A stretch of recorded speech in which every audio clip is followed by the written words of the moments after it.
साल 2020 में एक वीडियो सोशल मीडिया पर बहुत ही वायरल हुआ था। इस वीडियो में एक पैरानॉर्मल एक्सपर्ट स्टीव हफ ने दावा किया था कि उसने सुशांत सिंह राजपूत की आत्मा से बात की है।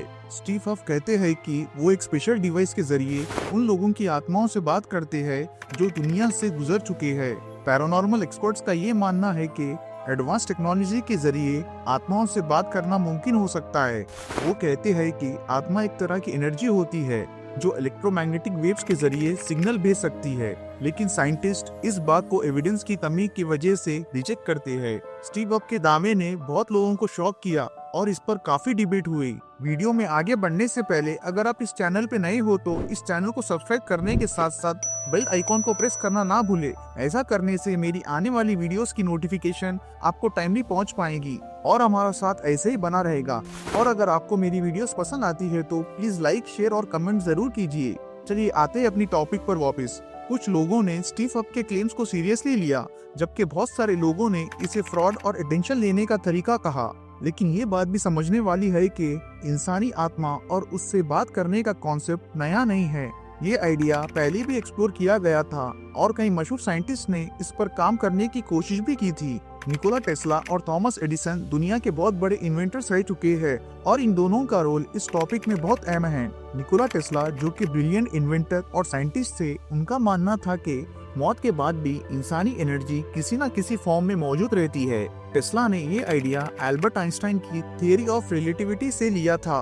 उनकी थियरी ये बताती है कि एनर्जी ना तो क्रिएट हो सकती है और ना उसको डिस्ट्रॉय किया जा सकता है। एनर्जी को सिर्फ एक फॉर्म से दूसरी फॉर्म में कन्वर्ट किया जा सकता है। इसी कॉन्सेप्ट पर काम करते हुए टेस्ला ने गोस्ट रेडियो का आइडिया प्रपोज किया था, जो कि आत्माओं के सिग्नल्स को डिटेक्ट कर सकता था।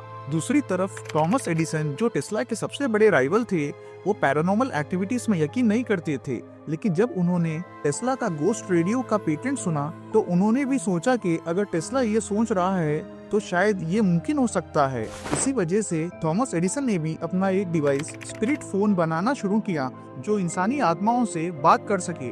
बट अनफॉर्चुनेटली ये डिवाइस बनाने के थोड़े ही दिन बाद थॉमस एडिसन की मौत हो गई। निकोला टेस्ला के मुताबिक उनका ghost radio device electromagnetic waves detect करके उन डिस्टर्बेंसेस को कैप्चर करेगा जो आत्माओं की प्रेजेंस को साबित कर सके। टेस्ला का ये यूनिक आइडिया उनके साइंटिफिक थियरीज और ऑब्जर्वेशंस पे था, जिसमें एनर्जी कन्वर्जेशन और इलेक्ट्रोमैग्नेटिक रेडिएशन शामिल थे। टेस्ला का काम साइंस और टेक्नोलॉजी में न सिर्फ इनोवेटिव था, बल्कि कुछ ऐसे एक्सपीरियंसेस और एनकाउंटर्स भी इससे जुड़े हैं जो पैरानॉर्मल एक्टिविटीज से रिलेटेड थे। टेस्ला अपने एक्सपेरिमेंट्स को लॉन्ग आइलैंड, न्यूयॉर्क के वंडरक्लिफ टावर में करते थे, जो अब टेस्ला टावर के नाम से जाना जाता है। इस टावर में टेस्ला इलेक्ट्रोमैग्नेटिक वेव्स और एनर्जी के डिफरेंट फॉर्म्स को समझने के लिए काफी एडवांस्ड एक्सपेरिमेंट्स किया करते थे। एक दिन जब टेस्ला अपने इलेक्ट्रोमैग्नेटिक वेव एक्सपेरिमेंट में बिजी थे, उनको कुछ अजीब डरावनी आवाजें सुनाई दी।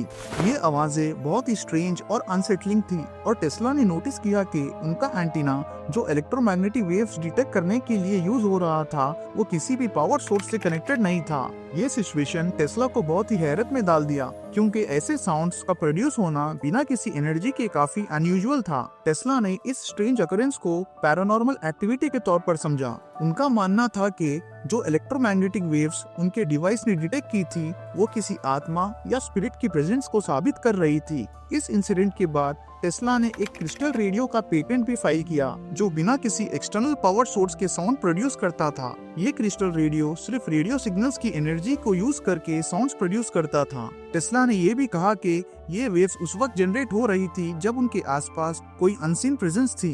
टेस्ला के ये एक्सपेरिमेंट्स और उनका पैरानॉर्मल एनकाउंटर एक मिस्ट्री बन गई। ईवीपी डिवाइसेस, मतलब इलेक्ट्रॉनिक वॉइस फिनोमिना, आजकल पैरानॉर्मल इन्वेस्टिगेटर्स का एक जरूरी हिस्सा बन चुका है। ये डिवाइसेस ऐसे साउंड्स रिकॉर्ड करते हैं जो आम इंसान सुन नहीं सकते।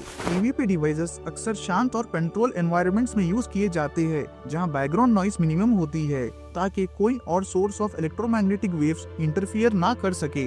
पैरानॉर्मल इन्वेस्टिगेटर्स ऐसी जगहों पर इन डिवाइसेस का इस्तेमाल करते हैं जहां वो समझते हैं कि किसी पैरानॉर्मल एंटिटी की प्रेजेंस हो सकती है, जैसे पुरानी बिल्डिंग्स या आइसोलेटेड एरियाज। ईवीपी रिकॉर्डिंग्स को एनालाइज करने के बाद इन्वेस्टिगेटर्स इन साउंड्स को आइडेंटिफाई करते हैं और साइंटिफिकली ये डिटरमाइन करने की कोशिश करते हैं कि ये साउंड्स किस चीज का नतीजा हो सकती है। ये प्रोसेस एक डिबेट का हिस्सा बना हुआ है क्योंकि पैरानॉर्मल एक्सपर्ट्स और साइंटिस्ट इस बात पर अक्सर डिसएग्री करते हैं कि ये आवाजें असली आत्माओं की है या फिर कोई और साइंटिफिक एक्सप्लेनेशन हो सकती है। ये टेक्नोलॉजी एक ब्रिज है जो हमारी दुनिया और सुपरनैचुरल के बीच का फर्क दिखाती है, लेकिन इसका सही एक्सप्लेनेशन अभी तक नहीं मिल सका। इस वीडियो के डिस्कशन के जरिए हमने ये देखा कि निकोला टेस्ला और थॉमस एडिसन ने अपने एक्सपेरिमेंट्स के जरिए एक ऐसे डिवाइस बनाने की कोशिश की जो इंसानी आत्माओं से बात कर सके, लेकिन इन दोनों के एक्सपेरिमेंट्स सफल नहीं हो सके।